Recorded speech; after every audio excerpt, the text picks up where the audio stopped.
John is the newest Zen Coast coach. He's going to be going over his experience as a syndicator. He's done, what, 6, 7 deals, big multifamily deals. We're partners with him on the last one on Oakland and Dallas, 150 unit. I think he's an operator in, what, 662 total doors, John? And just overall, great guy, great human being, lives out here in the Bay Area. But yeah, but other than that, John, I'm gonna pass it over to you to tell us about how we do multifamily syndication, brother. Awesome. Thank you. Thank you, Calvin. Hey, everybody. Thanks for the intro, Calvin. So I'll briefly further introduce myself a little bit. John Way, Astute Equity Holdings is my company. Real estate investor, multifamily syndicator, operator, investor. Currently actively managing a little bit over 500 units, invested over 660 units. About $66 million assets under management. Specifically, most of that is actually, I would say all of that is apartment buildings, apartment complexes, and multifamily buildings. And recently, like what Calvin said, is I'm a newly minted Zen Coast real estate coach, specifically for the multifamily series. So I think before I get started, I want to kind of introduce sort of why I'll kind of go into more details later, but I love real estate and I've only gotten into it since 2017.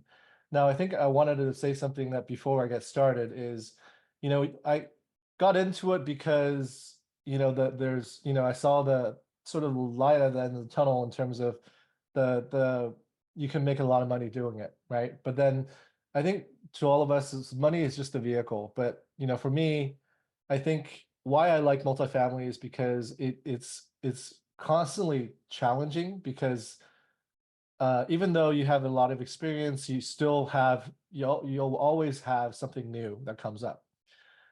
So the challenge that it brings me, and also the fulfillment that you get from really making it, I think two things that really drives me is, one is the fulfillment that you get to make an impact on a lot of people all at once. And what I mean by that is, when you actually take over a building or a complex, you are essentially making a difference in the people that live there. Hundreds of people that live there in that community. And what you're trying to do is not you're only trying to make money, but you're really making a difference in bettering their lives and bettering their environment. And which in turn kind of is the other reason what that drives me is that in this business, every single party really wins. And the investor wins, the tenant that lives there wins because they're living in a better environment, better complex after we're done with it. And we win too because you make money along the way. So it's really a win-win-win-win situation, right? So I think right now I have I'm about 4 or 5 years in terms of the multifamily world. My goal right now, I'm about 500 units under management. The goal is maybe within 3 to 5 years, getting to about 3,000 to 4,000 units. That's sort of the medium-term goal. With that said,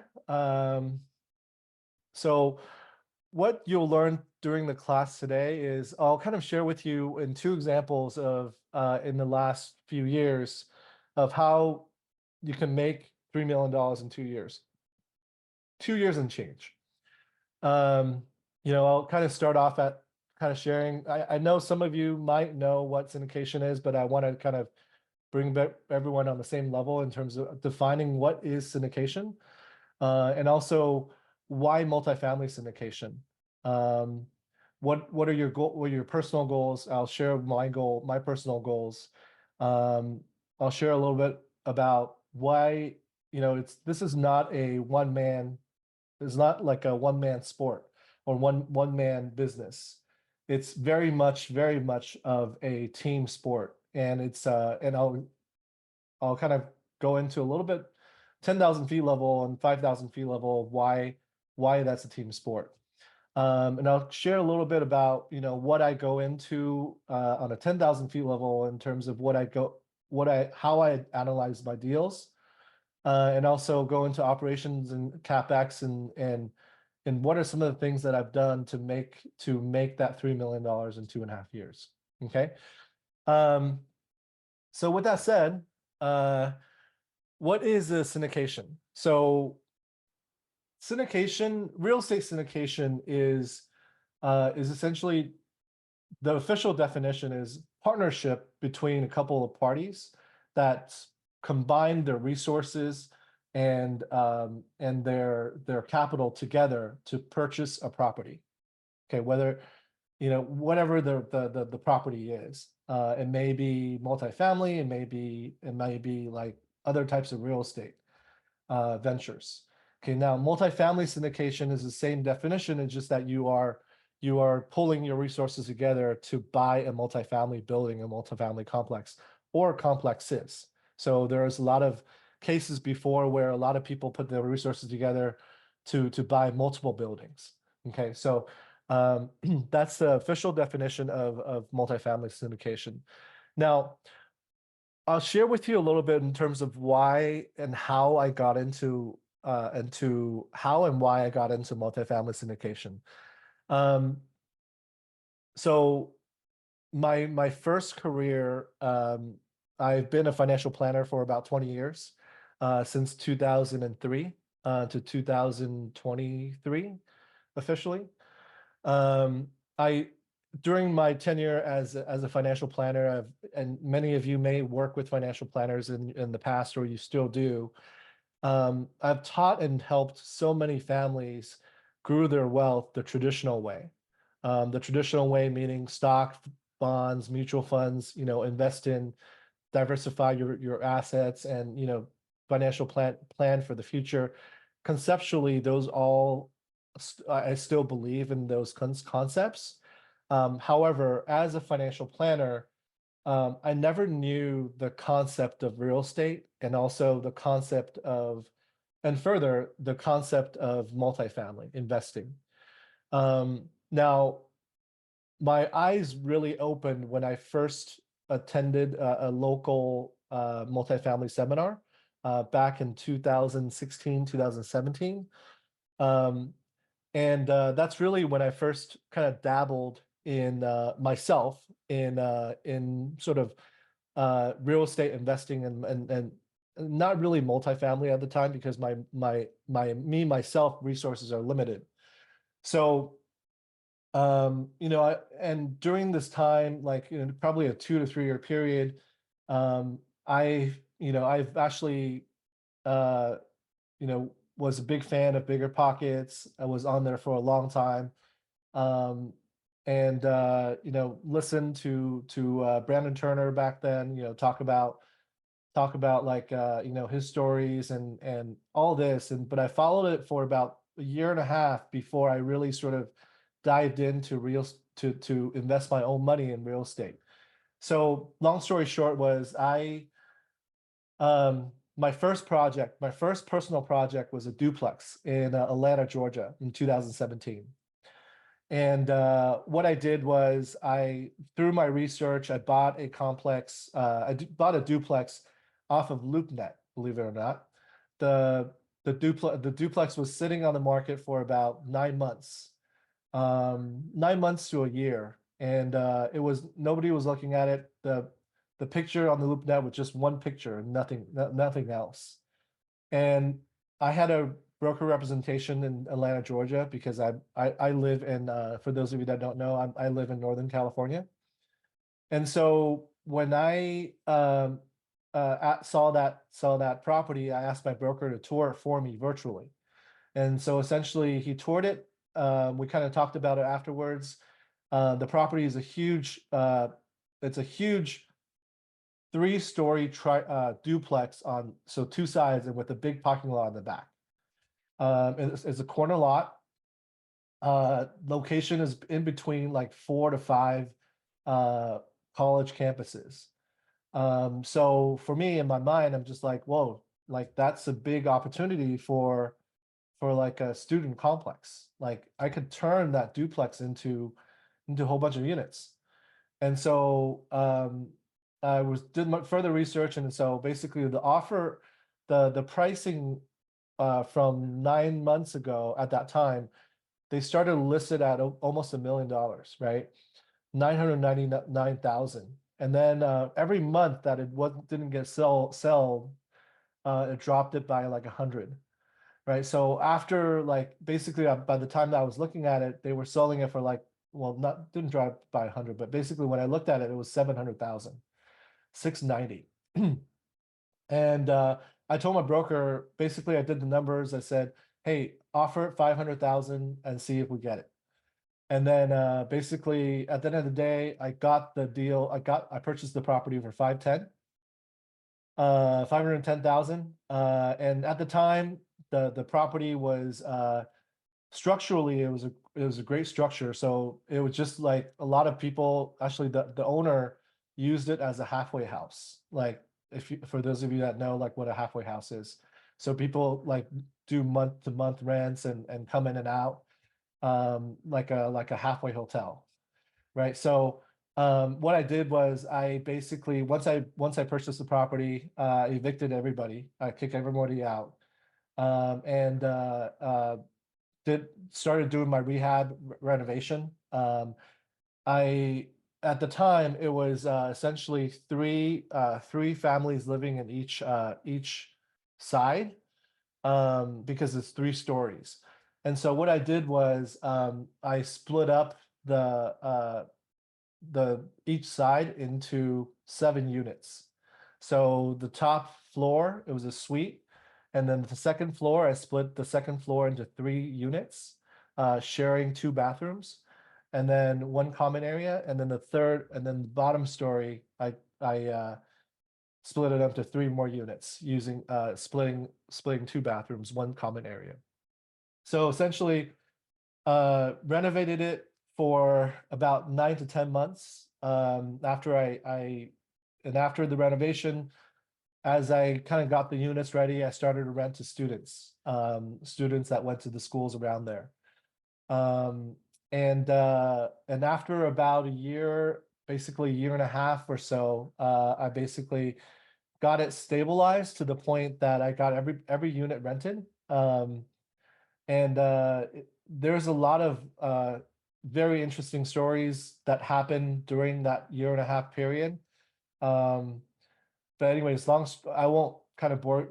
It's actually not boring. It's actually very interesting. But I can kind of go into that further in the maybe later if we get a chance to.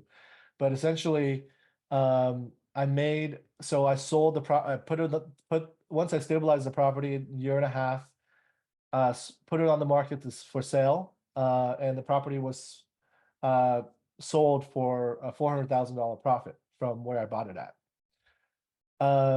And it was the first time that I started to realize the power of multiple units, that you get to leverage the net operating income, like the net income, to really come to a valuation for how much you sell the property at. Versus, when you buy single family homes or investment property, like that single family, the price that you sell the property at is really what the market demand calls for, right? Supply and demand. So basically that was the first time that really I got a taste of like, how do you really use leverage and use the power of numbers, meaning the power of multiple units, to get to a bigger number in terms of profit, to really create the value creation on multiple units. And so once I sold that property, I told myself, number one, I don't want to invest in Atlanta, Georgia again because it's too far, because it's 2 flights from the Bay Area and there's no direct flights. Number one. Number two is I don't like the demographic, and that's a learning that I learned from my first investment. in Georgia. So what I told myself then was that, I realized the power of numbers, and I realized the power of leverage. So then what I wanted to do was I want my money to grow faster. Not that 400,000 is a small number, but I know that in multifamily, you can grow your money a lot faster than what I did. So I need to level up. I need to go bigger, faster. So what I did was, after further like a lot, probably half a year of research, I decided on a market in Dallas, Texas. I actually, researched like North Carolina, Arizona, Austin, Houston, Dallas, Texas, and really narrowed down to Dallas, Texas. And once I did that, in terms of my target market, um, I decided that because I knew nobody there. I didn't know anybody there. So at the time, so what I did was I need to get myself to a position that I can build resources. I can get to the point where I want to get to a lot faster at a fast pace. So what I did then is that I took the plunge and through a multifamily program or meetup, I met my mentors, and actually I kind of joined a mentorship program, a multifamily mentorship program. And that was really sort of the beginning of my multifamily, I would say multifamily career. Um, and since then, beginning in 2017, believe it or not, being a financial planner for 20 years, a net worth of $1 million is actually not that impressive. Just growing your wealth through stocks, bonds, mutual funds is not it's not, after 20 years is really not that great, in my opinion. But since then, I have now grown my net worth to about 6.5 million, a little bit over 6.5, and all through multifamily in the last 5 years. So, and I'll share with you a little bit in terms of how I got there. So I think with this this is just a collage of all, like, sort of a picture of everything about me. I think with multifamily, with anything really, it's you do it for reasons, right? And what is my reason is, I I spent 20 years working for other people, for myself, of course, but then as a financial planner, you work for others. You really try to help other people grow their wealth. But for me, what's important for me was, I'm a single child for my parents. So I came from an Asian family, Chinese family specifically. Um, and I saw the hard work from my parents, and my parents worked till their 60s. Hard work, but they never knew how to really invest their hard-earned cash. Okay, so they work hard, so they accumulate all this money in cash, and savings, right? But then they never knew how to invest that money. So all those years of compounding, all those years of growth, you're just basically left it at basically what, 2-3% growing every single year. So that was what I actually gathered from I mean, it's great. My parents have they're at a decent position, but I think my takeaway is that the the American dream, that when they first came to the US, they got me here to the US that so that I can have a good life. But I think if you can make your wealth work for you in a much smarter way, it's my vision of a better American dream, right? So I think for me, the two things that's really important of why I got into multifamily and what I'm doing, what I'm doing is number one is giving back to my parents. So being able to help them actually enjoy their retirement and providing for them.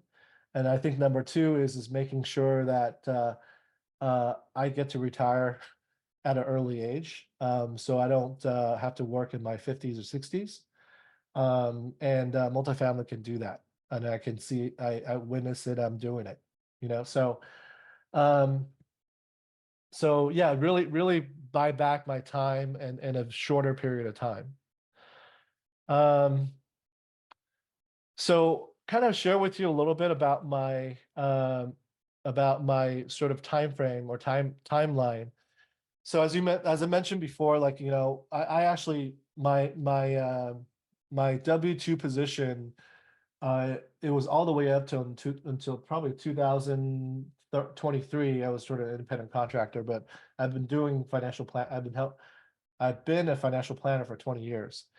In 2017, I was a real estate rookie. That duplex that I shared with you about earlier, I would say my first BRRS, BRRS, buy, renovate, rent, and sell. So I didn't refinance, I sold it. I joined the multifamily mastermind back then in 2017, 2008. Actually, it was 2019 when I joined it. It was sold my multifamily property, sold my duplex, and then made 500,000. Net worth was a little bit over 600,000. It wasn't really pretty. Um, you know, all those years, right? But then after, you know, I got into multifamily, got into my first project, 168 units.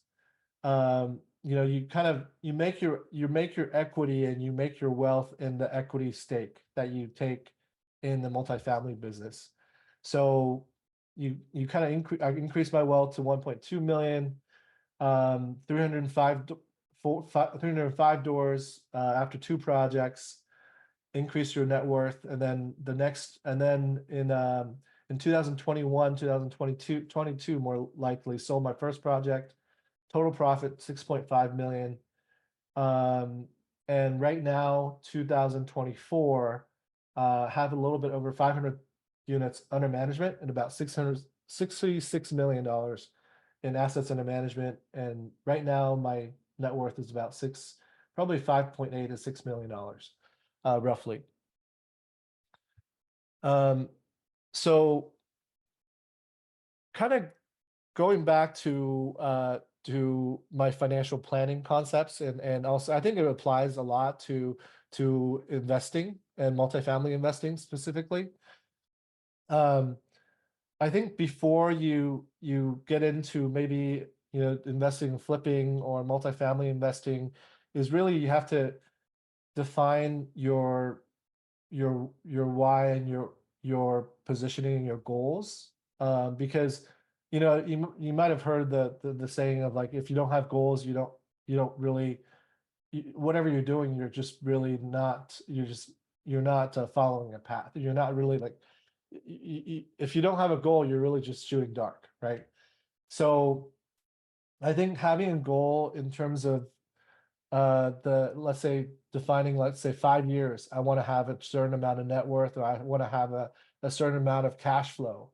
Right now, like, you may be working your W-2 job, you are making, let's say, $200,000, $300,000 a year, but that's a W-2 job, right? But then if you don't stop working, like you say, you quit the next day, that $300,000, $200,000 is gone, right? It's not wake up income, right? So when we are investing in multifamily, or when you're investing in real estate, you're always talking about the value creation, and also the cash flow, right? So you want to define, if you are not there working, what's the cash flow that you need to sustain your standard of living, right? What's your lifestyle goal in 2 years, 3 years? What's your lifestyle goal in 5 years?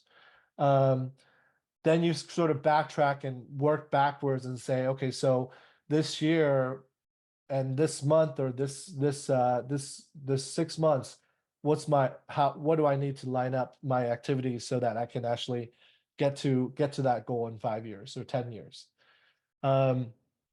So really defining a goal and focusing on that goal is everything in not only in investing, but also in multifamily.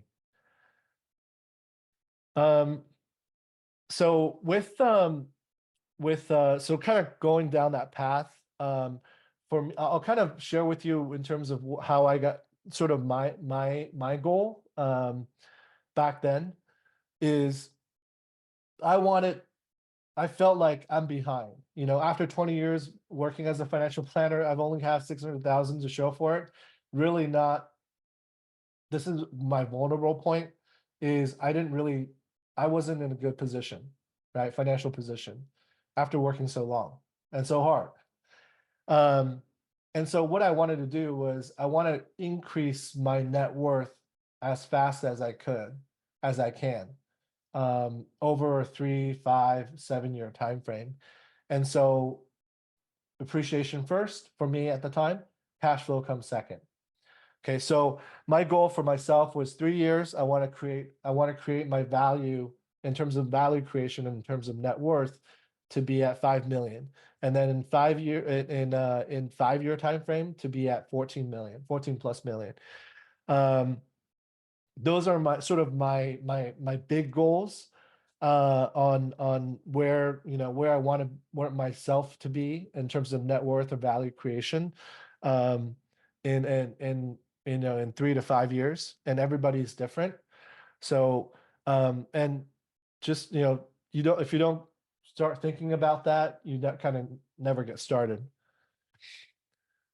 Okay, so once you kind of have a big picture goal of 3 years, 5 years, 7 years, 10 years, you kind of dial that back and say, okay, so like for the projects that you are looking for, and through your experiences, as you get more experience, you are going to have more definition of what that ideal project is like, right? So remember I said, like, having a certain amount of cash flow in 3 to 5 years.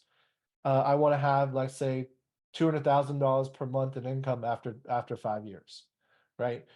And what does that mean? How do I get myself there if I'm at a certain income per month now, right? So, and so when you have more definition in terms of that big picture, you can be more specific when you talk to your partners and brokers and vendors, right? And people that you speak with, just generally, when you talk about, what is your target market? What is your target? What's your buy box, right? So in multifamily, we always talk about buy box. So what my buy box is right now is I'm looking for 100 to 200 doors. Could be a little bit over 200. I'm looking for 1980s product to 2000 built in that period of time. Fairly good neighborhood, light to heavy value add, and equity check. When we say equity check in multifamily, is more like, how much money can you raise? How much money can you come up with yourself and also your partners, right? So when we say equity check about 7 to 10 million, that's the 7 to 10 million we're able to get together in a short period of time to buy a project. So this is sort of my criteria now. I'm just sharing with you so that you can kind of have a vision of where you are now and what you need to get to. Okay. So this is just one of the case studies for me and my team in the past few years. So this project we bought for 21 million. The raise of that was 6 million. 80% loan to value was the agency loan. And we right away, basically, when we bought the property, we sort of renovated it. We found out that we can actually save money in water conservation in Dallas, Texas. And so what we did was we implemented water conservation, and we saved about $10,000 a month in water bill. So that was a pretty big saving on the operation side, right? So and through that 2.5 year hold period, and this project was from 2019, and we sold in 2022. Okay, so basically, what we did here was that you improved your overall income. However, you keep your expenses the same or lower, right? So I want to kind of share with you the power of multifamily, right? This is a perfect example of it. So if you increase your income by $120,000 a year at a 6.4% cap rate, that's a value creation of about $2 million, almost $2 million. Okay, right away. All right, 120,000 is 10,000 a month, right? So that's just the water savings. All right, so. And if you don't know the time frame from 2019 to 2022, it's a compressing cap rate market, meaning the market was getting hot. In 2022 was the highest market pricing wise, and 2019 was appreciating. We got this at a good basis, and then when we sold it, it was at a lower cap rate, meaning that in a better market. So when you buy at 6.4 cap and you sell at 5.4 cap, not only does your 2 million become a lot more, you are totally basically making so essentially, if you increase the income, net operating income, by about 180,000, this is basically what we did. So in 2.5 years, I would say it's not really that good I mean, in terms of increase in income in 2.5 years, and you kind of have to count in like COVID in that period of time. So increasing the income by $180,000 a year at a 5.4 cap, a total value creation. Basically, we sold it for a profit over 2.5 years for $7.5 million in terms of profit. Okay, so that's just one example of a deal that we had. Now, I mean, that deal and also the following deals, what we have learned from specifically those two, that deal, is when you're underwriting a deal, like whenever you look at a deal and you preliminary put the numbers together, you evaluate the deal, and then when we say pro forma, is kind of like projection numbers you use for year 1, year 2, year 3. Underwriting and pro forma is very, very crucial to how you ultimately take over and operate the property. They kind of go hand in hand, because if you underwrite really unrealistically, it puts so much pressure on your operations to execute a flawless business plan afterwards. So it's just a really, like, sort of a crucial learning that we learned in that deal. Like, here's all the learnings that you can take away. I would actually encourage you to take this down if you're interested in multifamily. These are actually really good learning points for me personally.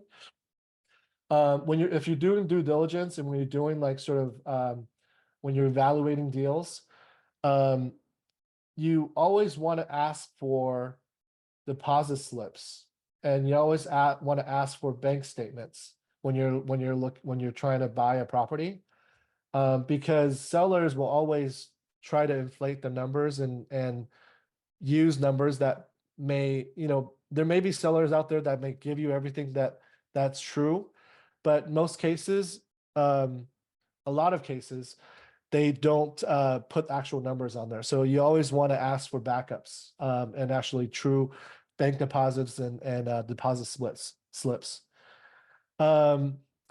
CapEx execution plan.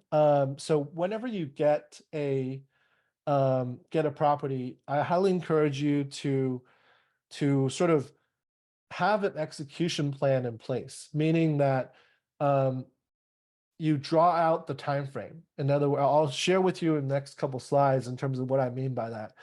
So let's say you're adding in carports, you're adding in, your business plans to add in a gym or change out a roof or whatever it is.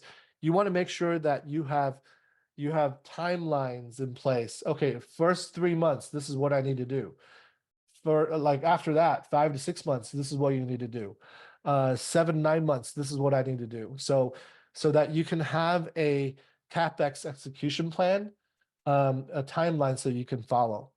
If you don't have that, it's you're kind of shooting in the dark in terms of capital improvement. All right, so for me, and my team, we like to stick to 80s and newer products now. Basically, buildings that's been built since 1980 and newer. Okay, there's a lot of reasons to that. Just because buildings that were built in the 70s, 60s, 50s, 40s, those buildings have structurally, there's a lot of structural issues and as well as foundation issues, piping issues, electricity issues. All that is things that you might not want to deal with potentially. But that's sort of for us in terms of what we learn or our lessons learned. Know your capacity. I think this is also another really key point, is that you might hear of a lot of syndicators or multifamily operators. They buy properties that's like 300, 400 units, like a team taking on like 500, 600, 700 units, even 250 units. It's a lot of work, just taking on 100 units, with a team, maybe a 5 people team or 6 people team. With multifamily investing, it's a lot of work, and it's a team sport, like I said before. Know your capacity. So you don't want to take on too much than you can handle. And as we speak currently, in 2024, there's a lot of multifamily syndicators and operators in trouble because they took on too much they can handle. Okay, so that is actually a really key point learning that I learned, and also through our experience looking at a lot of what's happening in the marketplace in the last 5 years, 6 years. So kind of go into the team aspect. So if you want to go fast, go alone. If you want to go far, go together. So the multifamily team, I'll kind of share with you like 10,000 feet level on what the team members are to that you want to put together this team before you engage in multifamily. Okay, so how I look at multifamily, you kind of look at like 4 different pillars. All right, number 1 pillar is the acquisition team. Acquisition team can be maybe 1 or 2 people. Basically, that 1 person or those 2 people are the deal finder, and the deal finder essentially is the person or the people that negotiates with brokers, that communicates with brokers, communicates with off market contacts, to find that deal. Okay, you have to go through hundreds of deals to find maybe 1, right? That person or people are also talking to the lender. They're sizing up the lending terms, the type of loan to buy the property. Okay, that person or people are also the people that's going to be underwriting the deal. So putting the numbers, pulling the numbers from the broker or whoever the contacts is. You got to get a T12, basically the financials for the last 12 months.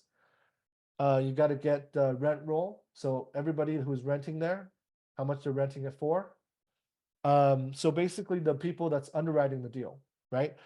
And then those 2 people or maybe more is the individuals that's going to be doing the due diligence. Due diligence is split into two areas. One is physical due diligence. Number two is financial. Physical due diligence is essentially kind of diving into like you walk the property, you walk every single freaking unit, right? You got 100 units, you got to walk every single unit. 200 units, you got to walk every single unit, or you hire somebody to walk all those units, right? The reason why you want to do that is because you want to know exactly what you need to be doing for every single one of those units when you take over, if that's within your plans. That's physical due diligence. And also, if you're looking at an older property, you need to say, okay, so like, what about the roof? When was the roof changed out? Do I need a budget? Do I need to keep a budget for roofing, changing out the roof? What about an older property that's using a like a boiler system, right? I don't know if you guys have the experience of like, living in an apartment complex and they have a boiler system that you don't have a individual water heater in your unit. They have a central boiler. Basically, they control the heat of the water. So that and also like if you live in an apartment complex, if you have individual HVACs, and if you some of the older apartment complexes, they don't have individual HVACs, they have a chiller system. Okay, so a lot of that stuff, like you have to be able to know what you're looking for, and that's the due diligence team. Okay, so that's one pillar of the multifamily team. The second pillar is, I would say bottom right, is operation and CapEx. So the operations team essentially is what I call an asset management team. So, and basically what the asset management team does is they are the oversight manager of the property management company. Okay, so for every apartment complex, you might have like a leasing office manager, right? And you might have some maintenance people on site. Okay, so basically the asset manager is the operation folks, is the people that oversee the people that you have on site. You have a meeting with them every week, check on your weekly weekly numbers to make sure that you're leasing the right amount for each unit, so on and so forth, right? So the property manager, the asset manager, and also the CapEx guy or the CapEx gal or the people, right? So basically, you have to have a person that's responsible for CapEx schedule. When I say CapEx, is basically capital expenditure. So basically, you have to have like a person that's responsible and also have experience in capital expenditure. So, basically managing projects. Like, for example, you have a goal to fix, let's say out of 100 units, you need it in your hold period, you're planning to fix up 30 units in a matter of 2 years. Okay, so out of that 30 units, you have to pace yourself on a monthly basis how many units you need to renovate in a month, right? So, or if you need to change out a roof, when do you plan to change out that roof? If you're doing an HVAC conversion, when are you planning to change out that HVAC? Change out those HVAC units. So essentially the CapEx is also someone or maybe a team that's responsible for the CapEx. So operations, CapEx team, operations team, that's one pillar besides the acquisition team, right? Those could be the same people, but I might not have it the same people just because it's too much. Okay. The other pillar is marketing and syndication. With syndication, with multifamily syndication or whatever kind of syndication that you're putting together for, like, let's say warehouses or what other projects you're putting syndication together. The syndication is an offering. You're essentially putting a fund together, right? But it's per project basis. It's actually registered with the SEC, and there are certain tax and legal documents that you have to put together, and that one or two people would be responsible for that. Okay, just the legality of things. You have to put things. You have to be able to put uh, one person or two people be responsible to put that together. Okay, and that's not only on the beginning; it's also ongoing. Okay, so just because you need to register every year, you need to report your K-1s taxes every year, you need to talk to the CPA and provide him or her with your operations statements every year, so on and so forth. So all that, and also on top of that, because if you're doing a syndication, you're pulling a lot of people's money together, friends and family, your own money, um, your boss's money, your friend's money. So all that, you need a person or maybe two people that's responsible for ongoing communication with your investors. Okay, so that's also another role or job that's involved in multifamily. Okay, so that's another pillar, okay, of the multifamily team. The other, and I would say one of the more important is capital raising. Okay, so um, let's say, for example, I'm putting together a deal that's got like maybe I need to come up with like $10 million in about a span of like, let's say 60 days. Okay. Um, Out of that $10 million, I probably myself can't come up with $10 million, right? So basically, what do I need to do?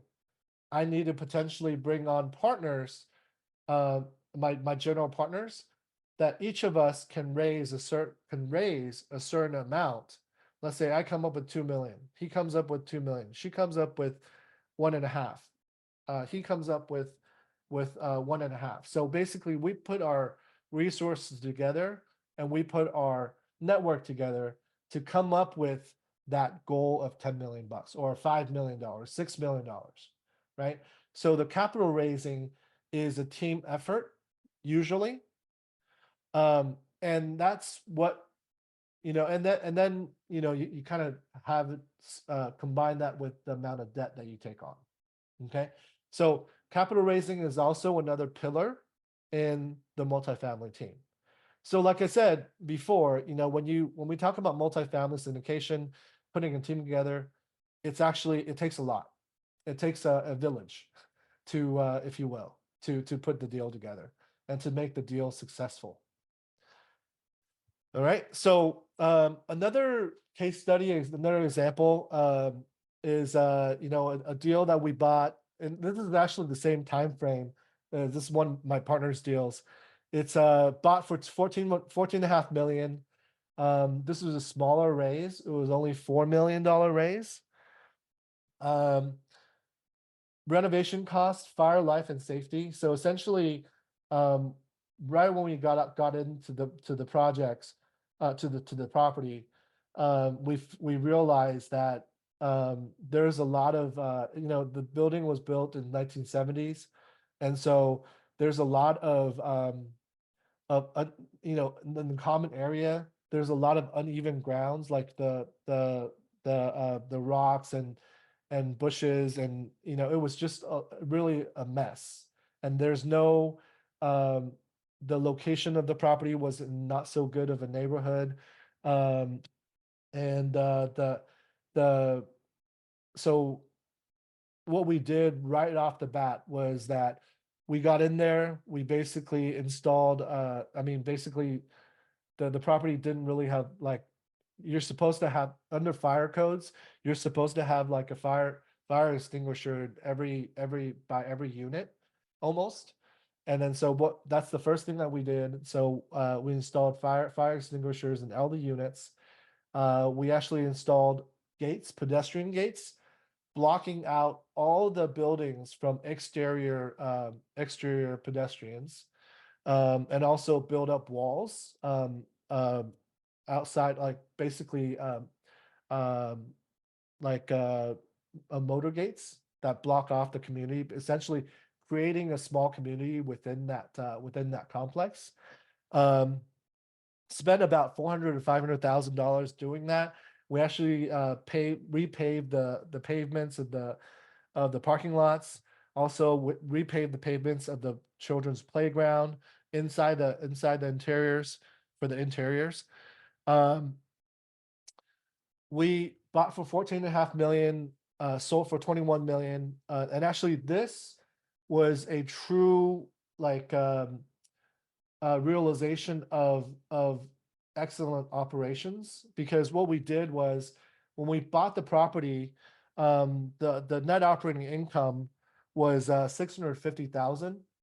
And when we sold it in 2.5 years, it was at 1.15 million and net operating income. Okay, so we almost doubled our NOI, right?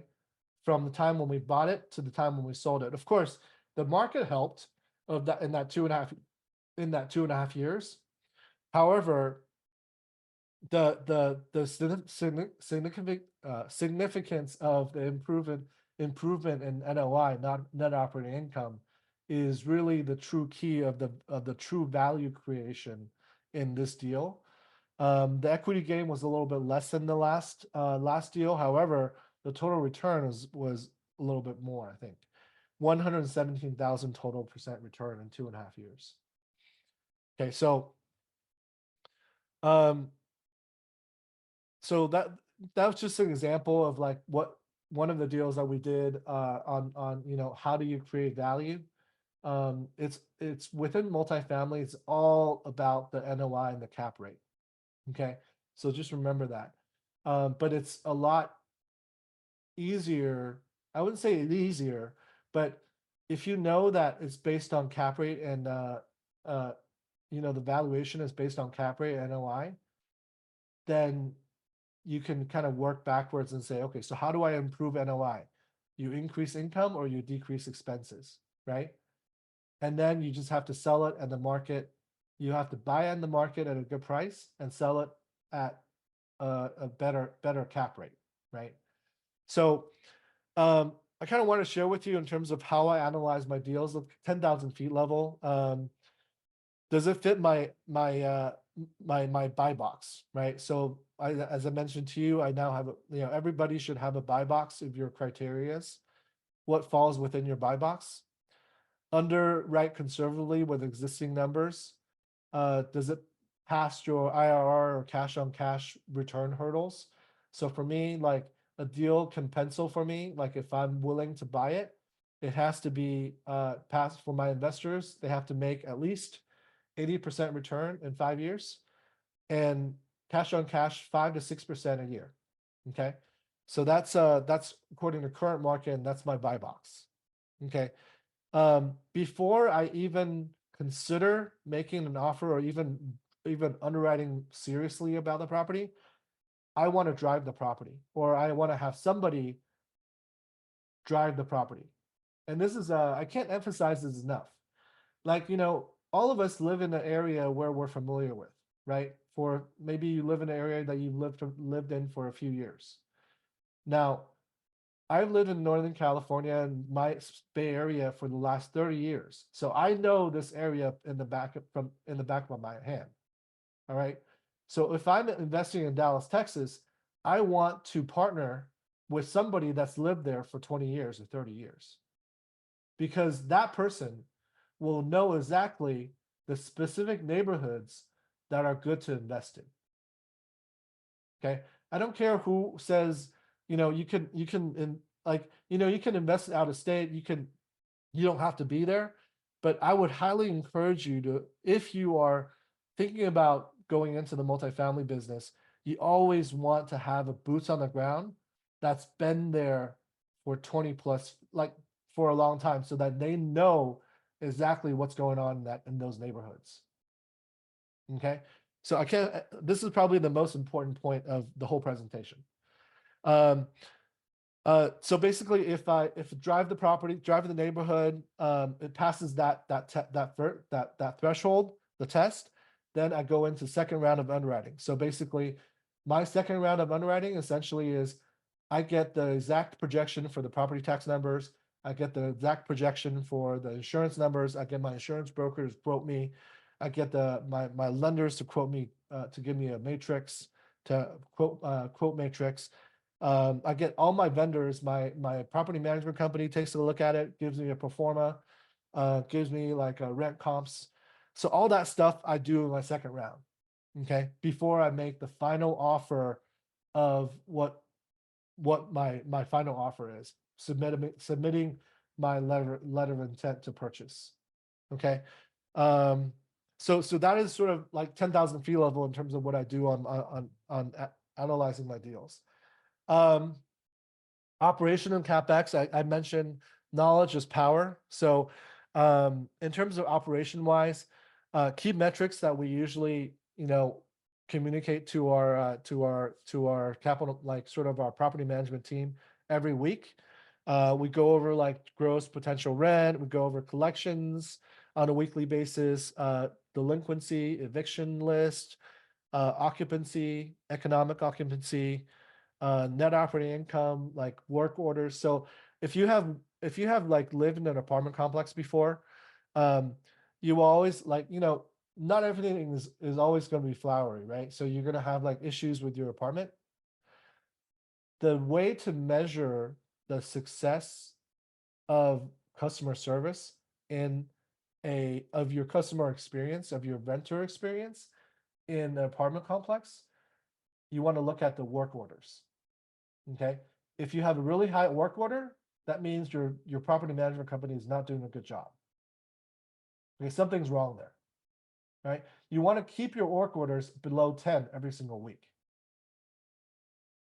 Right? I don't care how many units is it. If it's less units, then I would keep it like at a really low number. But essentially making sure that you keep an eye on work orders. The business plan execution and CapEx execution, I want to share with you. Can you all see the CapEx example? Yeah. So this is exactly what we use model wise in terms of what I want to have done at what time frames. So essentially, this is like, we're supposed to install camera systems. We're supposed to be doing cover parking, like parking lot improvement, storage units, water conservation, balcony rails. So this is all of our CapEx items. Actually, there's a 2-page list. I just showed you the 1 page. So like basically we need to be doing like this from October to first quarter, these different items. And then after that, it's the motorized gates. And then after the motorized gates is water conservation. And then after water conservation, then the last piece is balcony rails. Okay, so having a CapEx plan and an operation plan for every single project is very, very important. Okay. Because you don't, if you don't have this, if you don't have it like this, it'll just be like, oh, I have all these projects and I'm just going to be doing this project now and then this project later. And you're not going to have, because within the multifamily business, you want to have, like, sometimes is not by your control. Like you have a lender that requires you to do certain things. You have an insurance company that requires you to do certain things. So sometimes it's not within your control. However, you got to work with your lender and your insurance company to put together this CapEx plan so that you know exactly what is happening when.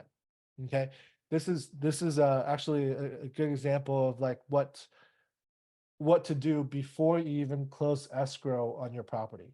Okay, before you take over, this is what you want to have in place. Okay, so I'll leave you with a quote. I think I went over time today, but essentially, I'll leave you with a quote today before kind of Calvin takes over.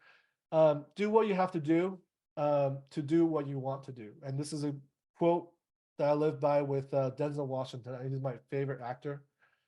Do what you have to do what you want to do. And I'll leave you at that. Calvin? Love it, dude. I feel like this was like training day today. Learned so much. Well, guys, let's give it up for John. That was y'all learned something new. Type of one in the chat if you guys learned something new today. Should be everyone. But like everyone that has done anything in their life, any kind of multifamily or any big deals like this, I think the one commonality I always find is that we all seek people, right, to be around, right, good people to be around, right, mentors, community, right, that we can lean on because, like John said earlier, like this is not a single person sport, right? This is a team sport at the end of the day. Like you can't do a deal like this or like John's been mentioning today by yourself. Like you need so many different aspects of people, right? With different skill sets, right? With different viewpoints on deals. And so obviously, I see a lot of Zenco's people here, that's exactly what we do, right? We want to be able to be with you along this journey, right? To have that guidance, that handholding. And let's face it, guys, like we're all going to have fear, right?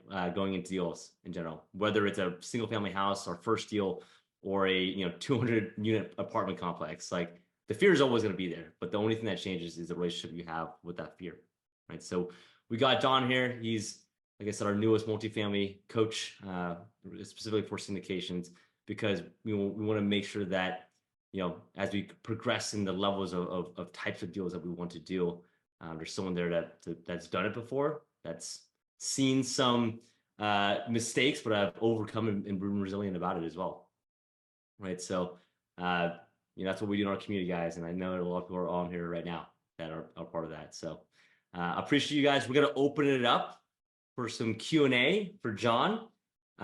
So yeah, John, what questions have we got for John?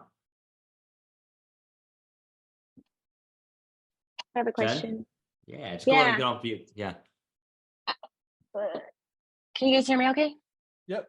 Yeah. Okay, yeah. I was just curious, how do you raise your capital, like the capital that you need with investors? Is it like people that you've had on your Rolodex, or is it everyday people, or what's that process like for you?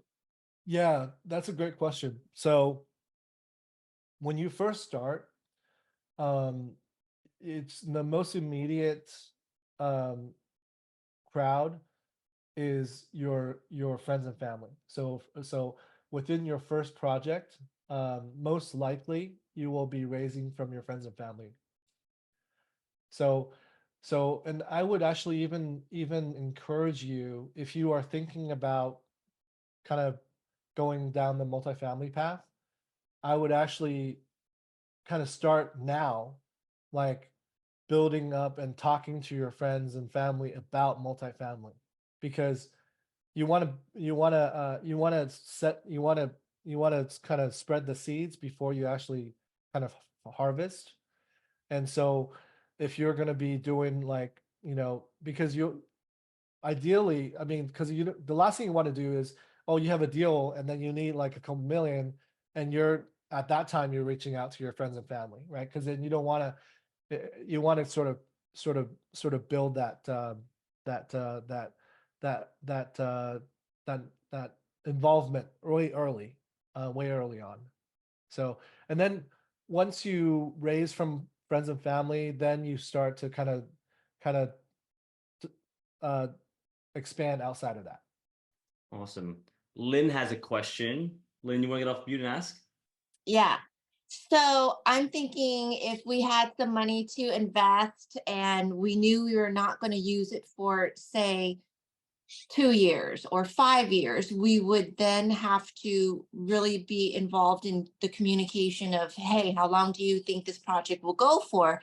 It sounded like a lot of your projects go for about 2.5 years. So does each one have a different duration projected? Yes, great question. So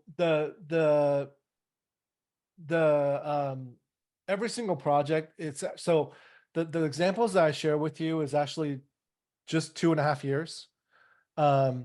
However, that's because of time frame, and that's because time in the market too, time of the market. I would say the projects usually time frame is 2 to 5 to 7 years. So that's the typical hold time for a multifamily project, at least for our team. 2 to 5 to 7. I see. Yeah, because you want to sell in a better market than you bought it at, right? So that better time may not be like in 2 years. It may be the third year, or maybe the fourth year, right? Gotcha. It also it may not be a sell in 5 years. It may be like a refinance in 3 years, right? If we can gauge the market in 3 years and say, hey, we have increased our net operating income by a certain amount, and based on the net operating income, we can already get most of our capitals back. So basically, we remember like that Burr method, right? For Burr method for a house, Burr method for apartment complex. Same concept. Basically, you Burr and then you renovate, refinance. And if you're able to refinance and get all your cash out, like basically we raised 4 million in the very beginning, we refinance out in the third year, we get 4 million out. Basically, it's cash neutral. We didn't put in any money. We distribute all our investors' money back, principal return of principal back, and all that's tax free, right? Within the like by the third year time frame, and from third year moving forward, essentially we don't have any capital in. Essentially, we're just riding cash flow and the sale. Like when we sell, ultimately all that is going to be capital gain. So it could be a refinance, or it could be like a sale. Gotcha. Yeah. I have a follow-up question. Sure. So it sounds like the initial investment is one thing, but within this duration of having it run its course, the person that's investing, we also have to allocate some funds just to prepare for fixes and different maintenance issues. No. Basically, what we do is it's a great question. So what we do is, let's say, for example, that $21 million deal, right? We Yeah. raised 6 million, and out of that 6 million, we already accounted for everything that we needed to fix. Like we already have our CapEx budget included in that 6 million. Okay, so as an investor, you don't need to prepare for more money for capital expenditure. That's already, like, whatever you invested up front is your investment in the deal. You don't need to put in more money. Okay. Gotcha. Thank you. Usually it's a upfront investment, and that investment, the underwriter or the people that's putting the deal together should already have calculated all the capital expenditure cost that's going to incur in during the duration of the project already for you up front. So they will have raised all that capital they need up front. They shouldn't be asking you for more money in the future. That's not a good operator if they actually ask you for more money. Gotcha. Thank you. Yep.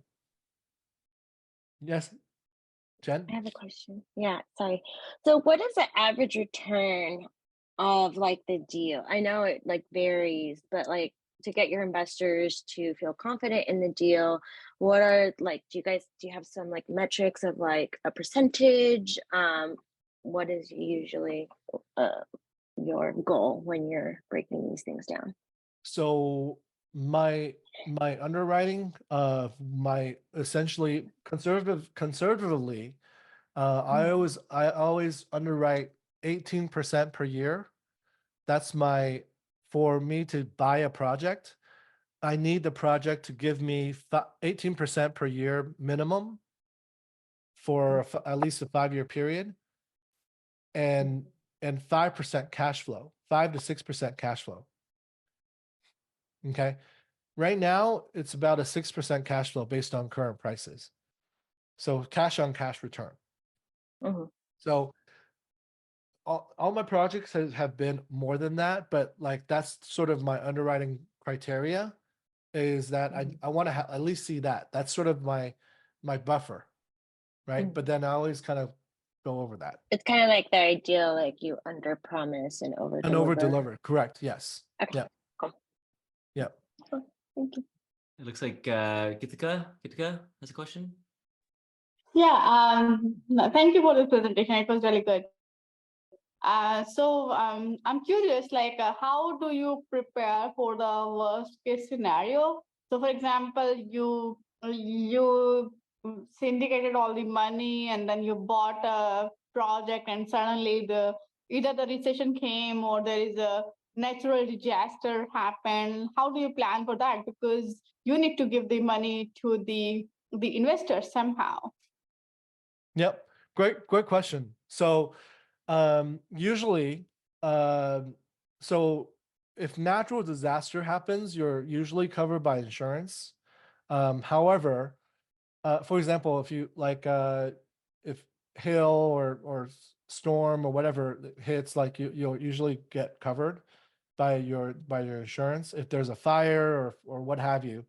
But in terms of like, for example, if you have a recession and the business isn't going well, what you want to do is you want to build that into your underwriting all the way in the beginning. So what you do is you raise more money than you need so that you build a big cushion, a cash reserve that's enough to be able to pay out investors for a period of time. Okay. And what I do is for every single project that I basically put together, for example, we just closed a project this end of last year in 2023.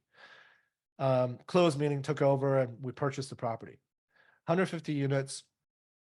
We raised about 9.7 million. Out of that 9.7 million, $1.8 million, $7 million, $7.5 million was actually for the down payment, right? To pay the seller, and then some closing costs and all that. But we have about $1.7 million in the bank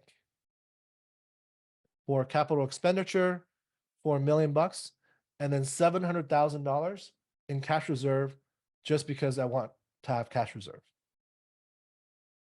Okay.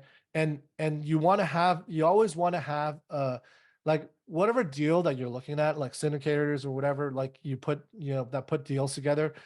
You always want to make sure that you have like the syndicator have a what if situation to prepare, like have a plan B. Okay. Meaning that he or she will have to have built in a cash reserve in place for the what if situation. So not only do you want to have save up enough money for the capex, you also want to have enough money for the what if situation. So you always want to have build in a cash reserve in place, and that cash reserve basically, if you don't use it, basically for us, we're putting that cash reserve in a saving account, a money market account that's earning 4.5% right now. Right. So still it's earning money for the project. It's earning money for the investors. It's working for the investors, and it's a safe place. And it's basically, we're not using the money yet. And we're just basically saving it for a rainy day. So to answer your question, does that answer your question? Yeah, it does. Do you, so I'm just curious, like, do you also rely on something similar to personal line of credit or something to as a disaster recovery plan, or do you just gather the money? Yeah, this was my question basically. So I think you answered it. Yeah. So in multifamily,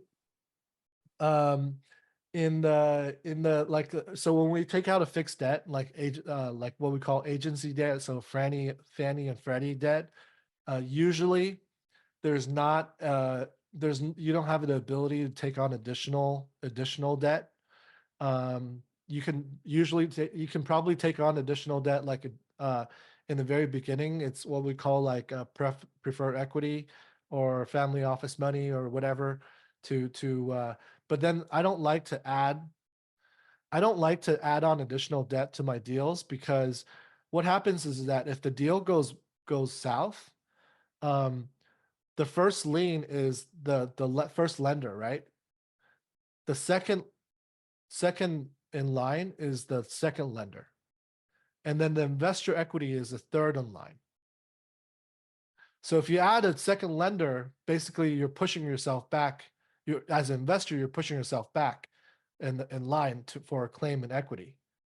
So you see like a lot of deals like right now, like that's going bankrupt and getting foreclosed, is because there's a lot of they took on too much debt, private equity to finance their deals, and they basically the equity get wiped out. Right. So, and to answer your question, we don't really have a line of credit for the project. So for us, for multifamily as concerned, we basically raise our own equity. We bank ourselves essentially. My question is, do you have an idea of a minimal investment? Like I'm thinking this per person, like if I had, like Lynn, if you had 100 grand, that's just not going to be enough. Like what is like an idea of an amount that we can start off with to invest? So actually, with our project, we actually our minimum so far our project has been it's called 506B, B as in boy. It's an offering where we allow like non-accredited investors to invest. There's 35 of them that we're allowed to invest in our deal, and the minimum is actually 50,000.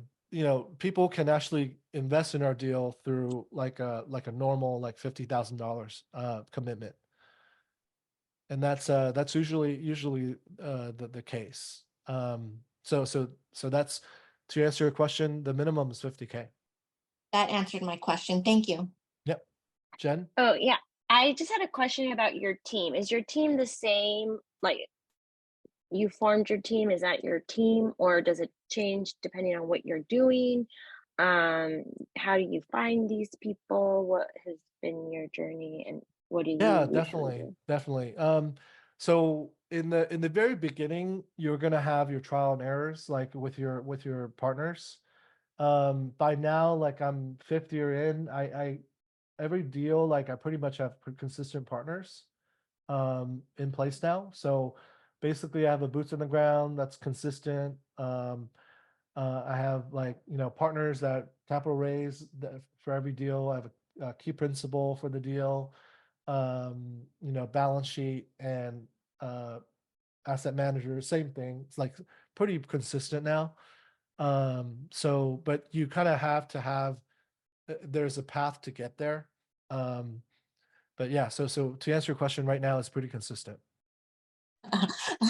I think I'm good. Yeah, it was very interesting. Thank you for your time. I wrote a bunch of notes. I'm all excited. Awesome. Yeah. Yeah. Thank you. Yeah, of course. My pleasure. Well, other than that, then if there are other questions, let's give it up for John. Thanks so much, John, for imparting all this wisdom. Other than that, guys, have an amazing, amazing night. Good night, and see you guys soon.